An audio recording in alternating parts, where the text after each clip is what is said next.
안녕하세요. 이직혁명 저자이자 헤드헌터 이창현입니다. 오늘은 이제 이직하면 가장 먼저 이제 많이 떠오르는 단어들이 여러 개가 있는데, 그 중에서 이제 가장 중요한 거, 경력기술서. 그러니까 일반적으로 이제 뭐 이직하게 되면 당연히 이제 서류 접수를 해야 되잖아요. 근데 이제 서류 접수를 한다고 했을 때 가장 이제 필요한 게 경력기술서랑 이제 자소서인데, 오늘은 이제 자소서보다 이 경력기술서, 이거를 이제 어떤 식으로 시작을 할 거냐, 이제 그 부분에 대해서 이야기를 해보겠습니다. 그러니까 이직 컨설팅을 이제 신청하시는 분들이 이제 공통적으로 좀 질문하는 것 중에 하나가, 내가 이제 업무를 어떤 걸 계속 하고 있는데 이거를 이제 텍스트, 이제 글씨로 이제 활자로 쓰는 게 되게 어렵다. 그러니까 일은 내가 어떤 걸 분명히 하고 있는데 그거를 이제 글씨로 나타내는 게 어렵다고 말씀들을 하시는데, 이 경력 기술이라는 거가 이제 뭔지를 생각하셔야 돼요. 그러니까 경력 기술이라는 거는 이제 활자 그대로 내 경력, 여기서 이제 내 경력이라는 거는 업무를 의미하는 겁니다. 내가 현재 회사에서 무슨 일을 하고 있다, 이걸 이제 경력이라고 이야기를 하는 거고, 그 기술이라는 건 이제 그걸 말 그대로 활자로 이제 풀어내는 얘기죠. 그래서 많은 분들이 이제 좀 고민스러운 부분이, 경력기술서를 작성해 본 적이 나는 별로 없어서 이걸 어떻게 쓸지 모르겠다. 뭐 나는 솔직히 뭐 하는 일이 많지 않아서 뭐 이렇게 가득 채우는 게 좀 어렵다. 좀 분량이 좀 안 나오는 것 같다. 뭐 어떤 분 같은 경우는 뭐 예를 들어서 뭐 핵심 역량이나 내 하는 업무 중에 이제 가장 중요한 거, 이거를 어떤 거를 쓰는 게 좋을지 모르겠다. 그러니까 되게 고민은 여러 가지인데요. 공통적인 고민은 이제 시작을 어떻게 할지를 좀 잘 모르겠다, 좀 두렵다. 뭐 두렵다는 표현보다는 좀 엄두가 안 난다, 이제 이런 말이 좀 더 맞을 텐데요. 이것도 이제 솔직히 경력 연차가 5년에서 6년, 7년 이렇게 넘어가고 이직을 이제 한 번, 두 번 경험하신 분들이라면 어느 정도의 약간의 감은 있는데, 이제 회사에 입사를 해서 뭐 한 1년, 2년, 3년 이렇게 길지 않은 시간 동안에 일을 하다가 첫 번째로 이직을 하는 분들, 이제 그런 분들 같은 경우는 이 경력 기술을 어떻게 써야 하는지가 가장 큰 고민이기는 해요. 그래서 이제 제가 이직 컨설팅 할 때도 자주 하는 이야기지만 말씀드리는 게, 일단은 무조건 시작을 먼저 해야 되는 게 중요합니다. 그러니까 여기서 시작이라는 게, 저도 예전에 이제 유튜브에서 다른 분이 이제 뭐 자기소개서나 이렇게 이제 이력서나 자소서 같은 거를 이제 쓸 때 이제 어떻게 쓰는 게 좋냐라고 했을 때, 저는 그분이 되게 하신 말씀들이 와닿은 게, 일단 뭐라도 이 하얗게 핀 백지에 뭐라도 몇 문장이라도 일단 시작을 하는 게 제일 중요하거든요. 그러니까 저 만약에 이제 지금 SNS나 블로그나 포스팅을 하시는 분들도 좀 공감을 하시겠지만, 자, 이게 딱 내가 무슨 글을 써야겠다라고 생각을 해가지고 커서가 이제 깜빡깜빡이고 아무런 글이 안 써 있을 때 처음에 문장 시작하는 게 되게 어렵습니다. 그런데 그 이제 어떤 문장이 됐건 그 내용과 상관 있는 관련된 문장을 한 두세 개만 쓰더라도 이게 이제 마중물이 돼가지고 쭉쭉쭉쭉 글이 좀 쓰여지거든요.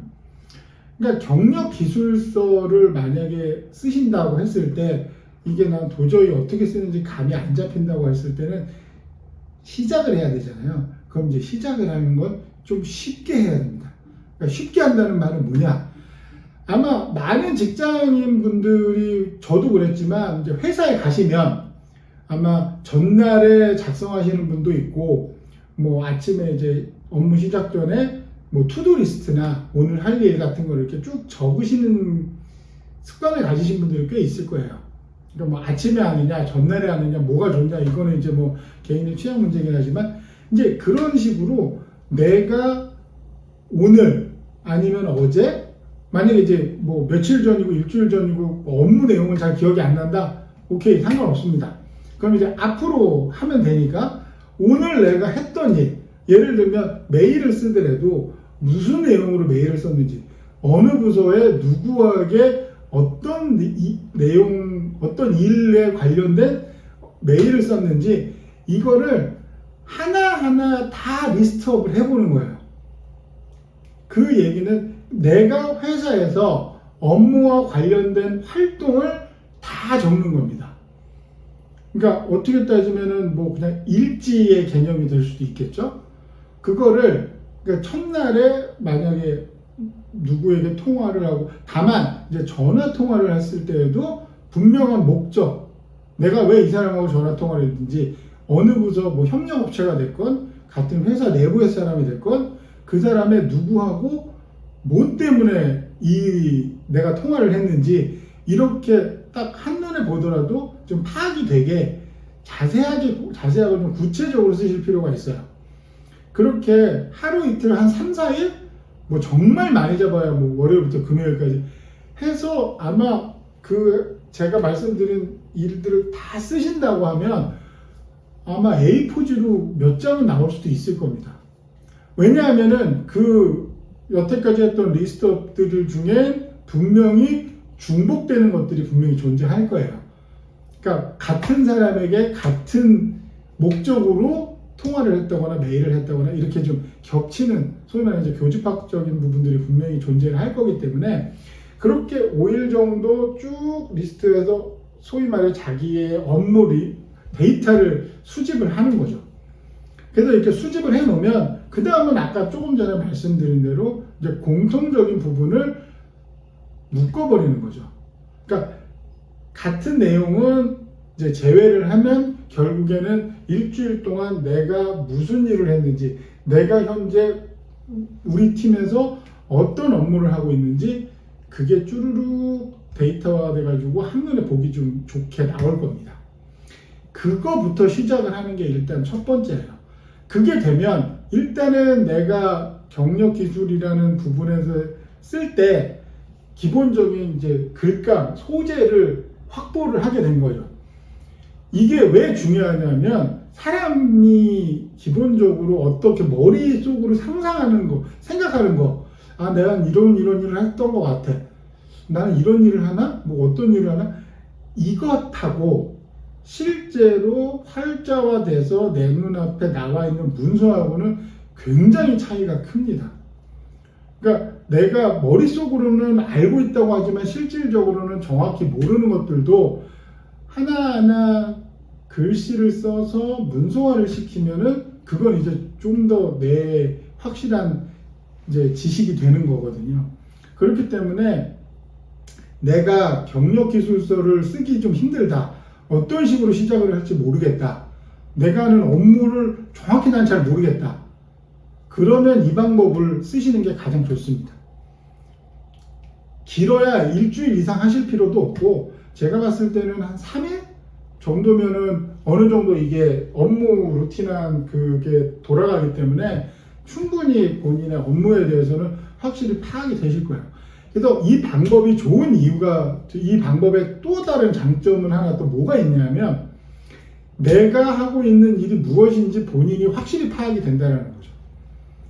그 소위 말해서 이제 공부 잘하는 친구들을 보면 그 친구들은 아는 것과 자신이 아는 것과 자신이 모르는 것을 정확히 알고 있거든요.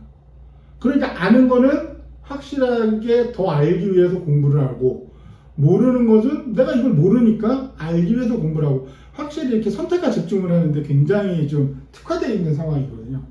그렇기 때문에 여러분들도 어차피 이직이라는 게 내가 좀 더 높은 연봉을 받고 좋은 대우를 받으면서 다른 회사로 넘어가는 거잖아요.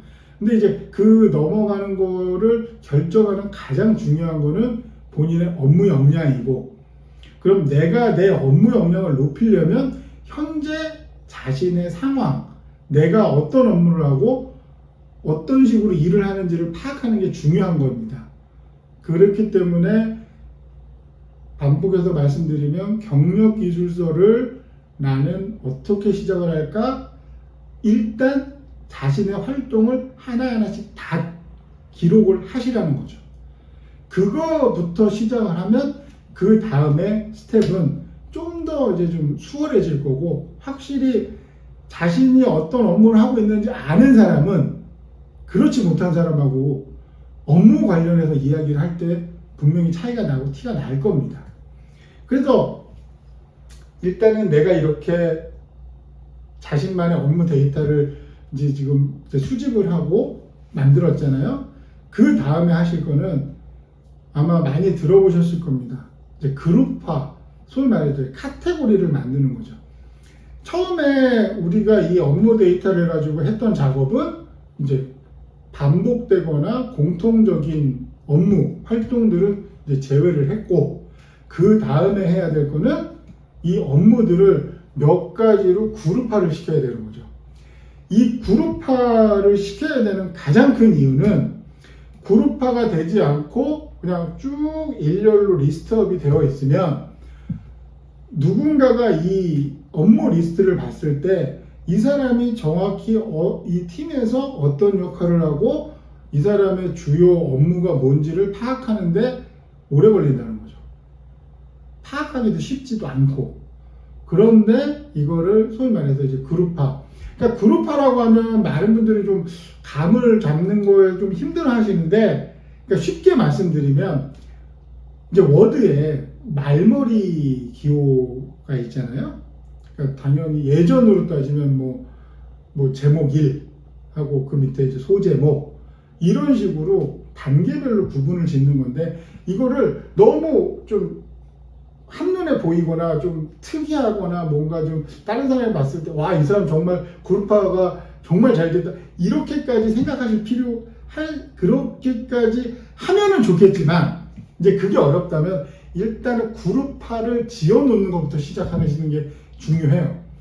제가 시작이라는 말을 계속 반복을 하는 이유는 시작을 하는 것과 머릿속으로 생각하고 고민만 하는 것과는 어마무시한 차이가 있다는 겁니다.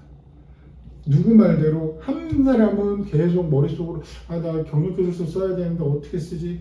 어떤 방법이 좋지? 뭐 유튜브도 보고 뭐 사람들한테 물어볼 수도 있고 뭐 하겠지만 시작하지는 못한 거예요.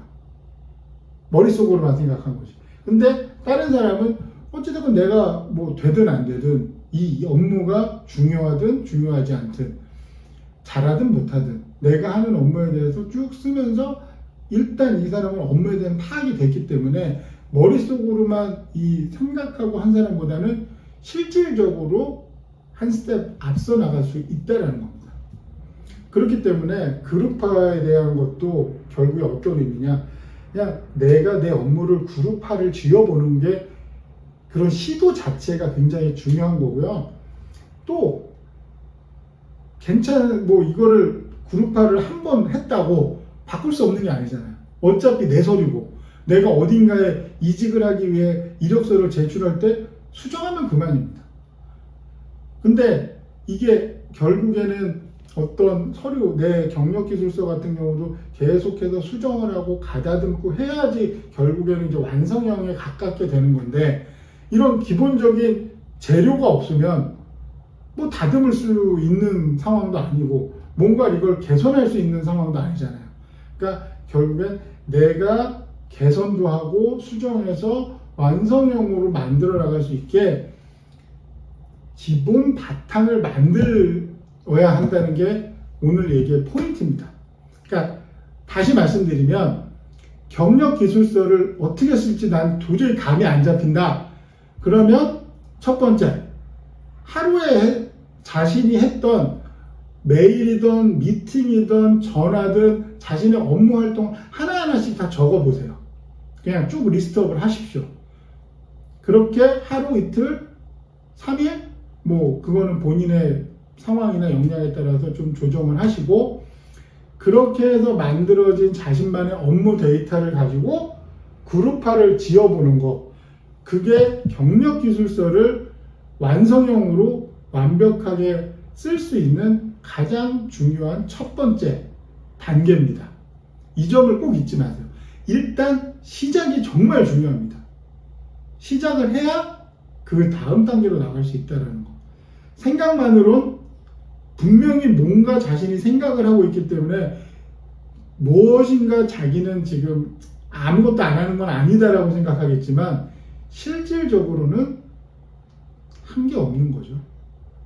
그거를 깨닫고 시작하는 거, 그게 경력기술서를 잘 쓰고 자신의 커리어를 향후 개발하고 성장하는 데 있어서 가장 중요하고 확실한 개념입니다.